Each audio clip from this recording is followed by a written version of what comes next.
What's up, YouTube? It's the voice with the voice of college football, and today I got a very special video for y'all today, man. And for the Ohio State fans, for me as a fan, I'm so excited. You know what I'm saying? Ohio State versus Nebraska, Week 1 matchup. Let's dive into the video. Let's jump right into Nebraska's offense. And we all know, let's keep it a buck. We all know Ohio State's probably gonna blow out Nebraska. And the only way Nebraska can keep it close is the quarterback play, and that's Adrian Martinez.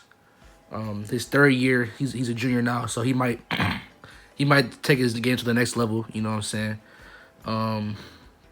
He struggled last year a lot, but he had a really good freshman year. For a true freshman, he had a solid year at quarterback. But last year he struggled really hard. This year he might take his game to the next level.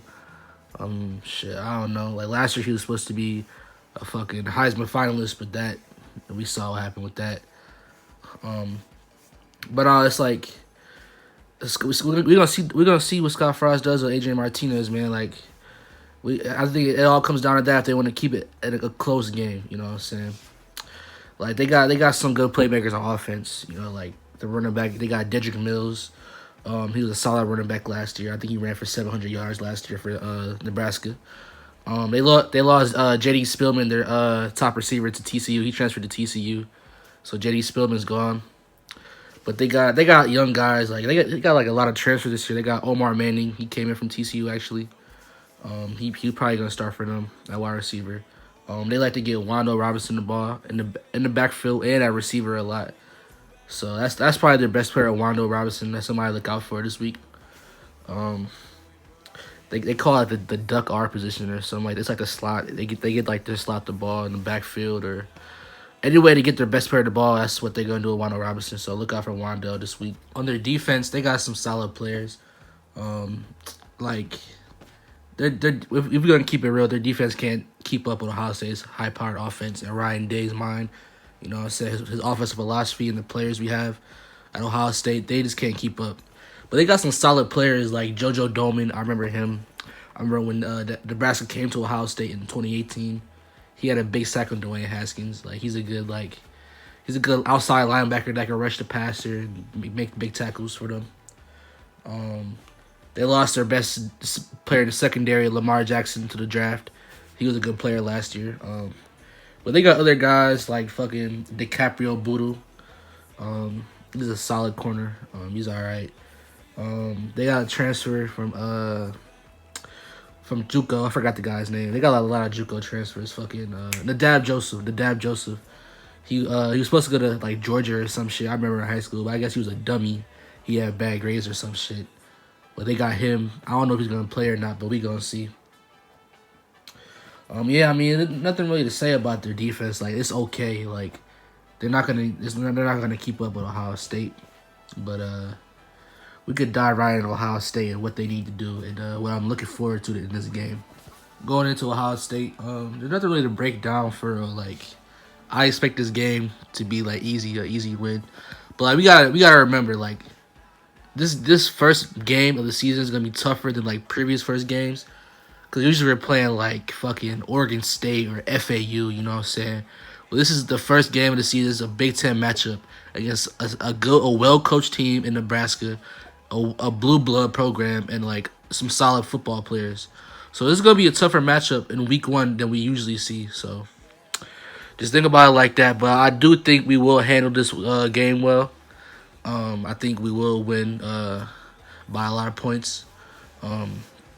But like, if there's anything to break down, I got 4 things I'm looking forward to this week in Ohio State, and I'm not really talking about what I want to see them do really against Nebraska, but it's really like 4 things that are like big questions on how Ohio State's gonna play this year, and they're gonna show that in his opening game against Nebraska this week.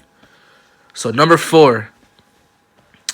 I want to see what the running back rotation looks like this week and how we're going to handle that. We already know Trey Sermon and Master Teague are most likely going to be the starters. I made an offensive analysis video like a week ago. You can go check that out. When I projected all the starters that are probably going to start on offense. I think my starter predictions are probably going to be right. But we already know Trey Sermon and Master Teague are going to be the starting backs. They're going to rotate in. I was listening to Ryan Day talk today actually about how he's going to probably like rotate a lot of backs in this week. Because we had like a lot of injuries. Master T towards Achilles second day of spring practice. So he's not really 100%. He can't play a lot, you know what I'm saying? He's going to get a lot of carries, but he's not going to get like a ton, you know what I'm saying? He can't play a full game. Chase Sermon just came out of injury as well. So they're trying to work them in, you know what I'm saying? They're trying to work them in and get tackled like a little bit and work their way up so like they can be ready for the Penn State game.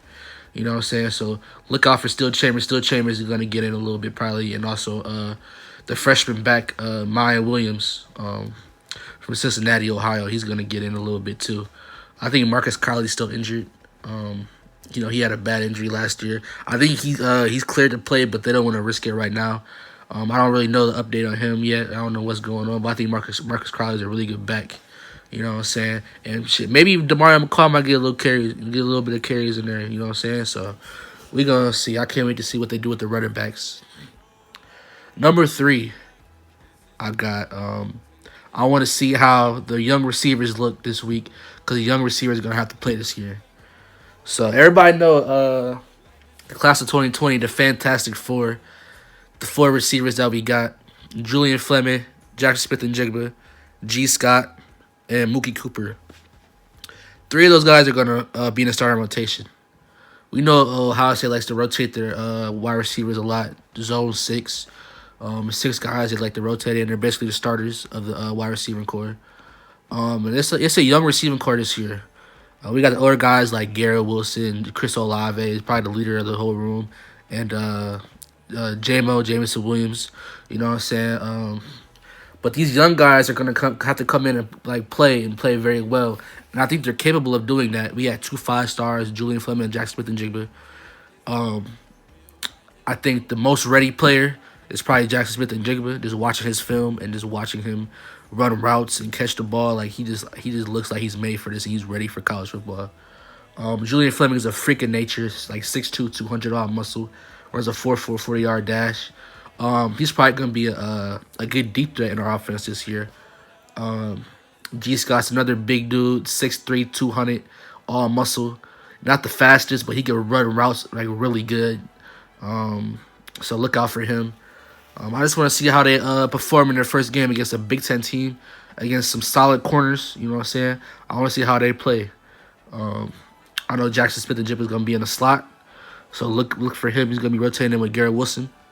And then you got G. Scott and Julian Fleming on the outside, rotated in with Chris Olave and J-Mo. So we're going to see. I can't wait. We're going to see how they look in their first game, and I can't wait to see what they look like. Number 2, and this is really important, and a lot of people aren't really thinking about this, but I want to see how Justin Fields' development is coming in his first game of his second year starting and his second year at Ohio State. We already know Justin Fields was a Heisman finalist last year. One of the best quarterbacks in the country for sure. But I want to see how he comes in and takes his game to the next level this year. He had an offseason with Ryan Day. He had an offseason to heal his knee. You know what I'm saying? He hurt his knee last year. But he had an offseason on Ryan Day, watching film, throwing the ball. Quincy Avery, his quarterback coach, getting better in that. You know what I'm saying? But like I'm watching these guys like Trevor Lawrence. Like we watched him last year struggle in the playoffs, and he's been struggling all year. Like he had trouble setting his feet on throws, his footwork. You know what I'm saying? He was just inconsistent. Had a lot of inconsistent throws throughout the season, and when he got to the playoffs, it showed. Like when he played Ohio State, especially when he played LSU, that was probably his worst game ever when he played LSU. The inconsistency showed because he had like a lot of inconsistent throws throughout the season.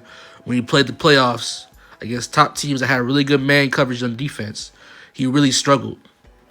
And then when you watch him this year, it's like every throw he makes is like almost perfect and like on the money. It's like he's very consistent this year. He looks really good this year. I'm very surprised, and I'm very like pleased with what I'm seeing from Trevor Lawrence this year. He's really looking like the number 1 pick in the draft. I'm not gonna lie. So like in the playoffs this year, he's probably gonna do a really good job. I'm ready to see Justin Fields take his game to the next level. We already know he's probably the best improvising quarterback in the country. Making plays, scrambling out of the pocket, and looking downfield to throw first. You know what I'm saying? He's probably the best quarterback in the country at doing that. I want to see what he does with that and see how he got better at that aspect of his game. You know what I'm saying? I'm also trying to see him improve his deep ball accuracy, and that's probably like Justin Fields' only like I'll say like knock on his game. Like he could throw a good deep ball, but it wasn't consistent. Sometimes it'll be on the money, like the Michigan game. His deep balls are on the money. Chris Olave had one drop pass, but he had one touchdown.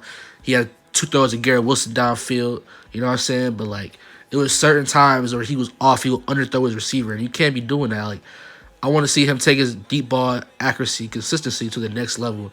And what I mean by that, I mean like every throw downfield. If the receiver's wide open, every throw downfield is to be perfect. And I want to see that from Justin Fields. You know what I'm saying? But other than that, also like I'll probably say like maybe like getting rid of the ball quicker. But like Justin Fields is probably the only quarterback in the country that I'll let like I wouldn't mind him holding the ball because he's gonna make the best play on the field. You know what I'm saying? Using his legs, throwing it downfield, making a great play. So I'll probably say like getting rid of the ball a little bit quicker. You know what I'm saying? And also like his reads as well. I want him to make better reads, and that's also like an aspect of getting rid of the ball quicker. You know what I'm saying? So quick reads and knowing where you're going with the ball, like damn, like really like before the play starts. You know what I'm saying? Like just reading coverages and stuff and knowing coverages.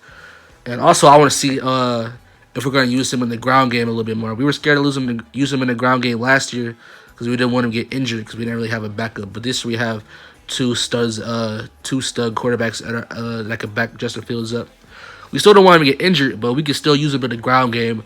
And I wonder what they could use with his speed this year. I wonder if they're going to do that.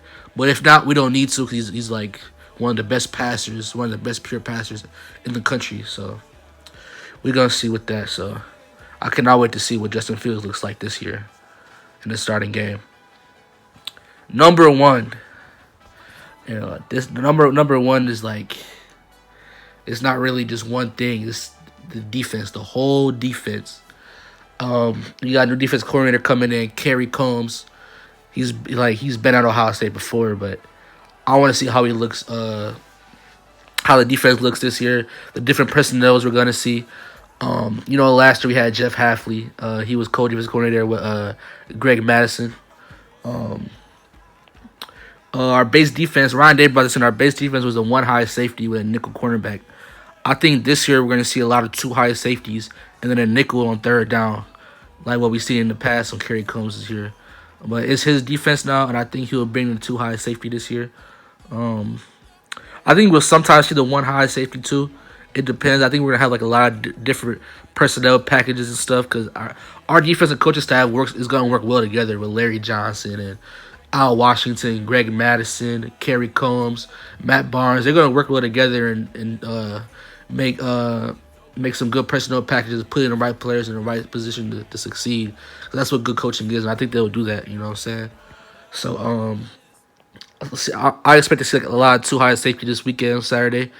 Kerry Combs' new defense. Look out for Josh Proctor and Marcus Hooker to play those two safeties. I could see Josh Proctor playing a lot of coverage safety and Marcus Hooker being the overtime safety, being the ball hawk like his older brother Malik Hooker was. I think the corners, we're going to see Sean Wade playing the field corner a lot and Seven Banks playing the boundary a lot. I think you already know Sean Wade, one of the best corners in the country, All-American. And Seven Banks, I think he's going to emerge into a great corner. Has the size, the speed, and the technique, especially working with Kerry Combs and especially working with Jeff Hafley last year. I think he's gotten it right. I think they're gonna also rotate Cameron Brown in with the Seven Banks and maybe even Sean. You know what I'm saying? So like expect to see Cameron Brown being rotated in with the starters at outside corners. I think the inside corner job took in with Marcus Williamson. I think Marcus Williamson took that job. He is senior, so I'm hoping he steps his game up because we haven't seen it from him ever. We never really seen him play for real, and he's probably gonna start at the slot corner this year. And that's a hard position to start at. Slot corner is like one of the hardest positions on the field. That's if he gets in, he's probably gonna have to guard Wando Robinson. Wando Robinson is Nebraska's best player, their best route runner, the best like weapon on offense. He's probably gonna have to guard him. You know what I'm saying? So expect to see third down packages with Marcus Williamson in at the slot corner this weekend. Linebacker. They made a little bit of changes. I want to see what they do with that. I heard they have Pete Werner playing the will position now, the will linebacker, and that's what Malik Harrison played last year, the will linebacker, and that's something I thought Baron Browning would play. Cause like Barry Bonds a freak, like a freak athlete that could run sideline to sideline, just wreak havoc and make tackles all over the field. And that's what Malik Harrison did. But they're putting Pete Werner over there, and they're putting Baron Browning at the strong side linebacker, the Sam linebacker, and that's like covering tight ends, playing over the strong side of the field, covering the tight ends, stuff like that. They dropped back Pete Werner back in safety a lot last year at the strong side, so we might see Baron Browning like rotate back in safety for a little bit when they play the one high safety look, you know what I'm saying? So expect Baron Brown to be covering tight ends a lot. But also, like, he's playing outside linebacker now, so he could still wreak havoc and make big tackles and make big plays, you know what I'm saying? So, and middle linebacker, we still got Tough Borland still there. You know what I'm saying? People talk a lot of shit about Tough Borland. Tough Borland is, like, unathletic and kind of slow, but he's a dog. He's probably, like, the leader of our defense, you know what I'm saying? He's a smart player. He's a hard worker, and like, you know what I'm saying, everybody respects him. He's also a hard player. He's a good player on the field. So expect Taraji Mitchell to rotate in with him. You know what I'm saying, at middle linebacker. He's a little bit more athletic. He's not that athletic, Taraji Mitchell, but he's a little bit more athletic. But he's also a hard hitter, just like Tip Boylan. He's good at the run game. You know what I'm saying?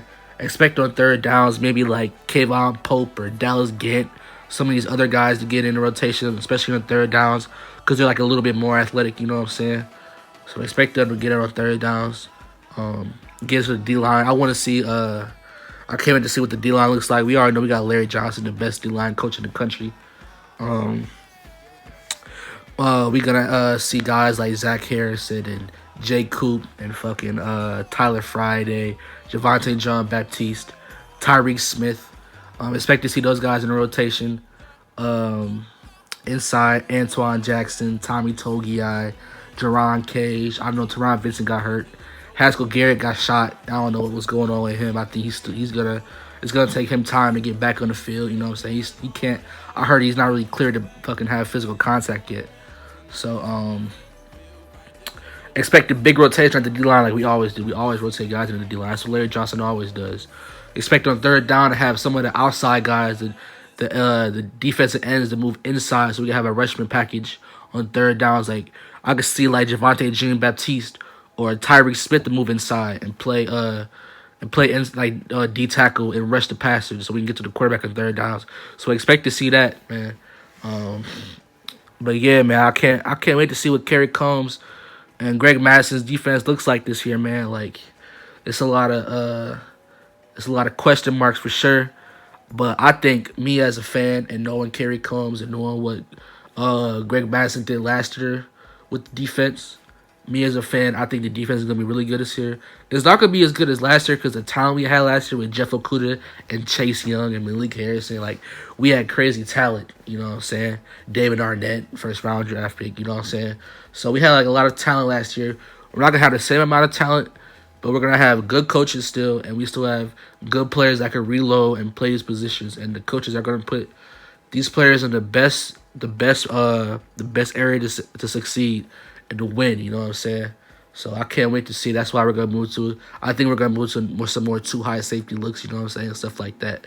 So we're going to see, man. I cannot wait. I really cannot wait. My prediction on the game, I think Ohio State will win this game 63-28. And some people might think, you think like we're going to give up that many points on offense? I mean, we're going to give up that many points on defense. I think we will. It's the first game of the season. It's going to take like a game, like at least one game, to work out the kinks on our defense and, you know what I'm saying, like just play well together, you know what I'm saying? So it's going to be like some new stuff, and like new guys are playing, some players that haven't really played before, you know what I'm saying? So, and we're playing at a talent, people forget we're playing a talented team, like Nebraska's talented. People think we're just going to blow them out, and it probably will be a blowout, but they're a better team than what we usually play in the first game of the season. Like, they're better than fucking FAU and fucking Oregon State, you know what I'm saying? So, I think Nebraska will put up a little bit of points. I think 28 points is the most they'll get. I still think it'll be a blowout, you know what I'm saying? But that's something I think we're going to have to clean some stuff up for sure on defense for the Penn State game next week. And yeah, man, like I can't wait for this weekend for Ohio State and Nebraska, man. It's the voice of college football, man. I'll be back next week for the Penn State pregame analysis. And I'm gonna do a recap for this game too. But hey, man, it's the voice of college football, man. Peace.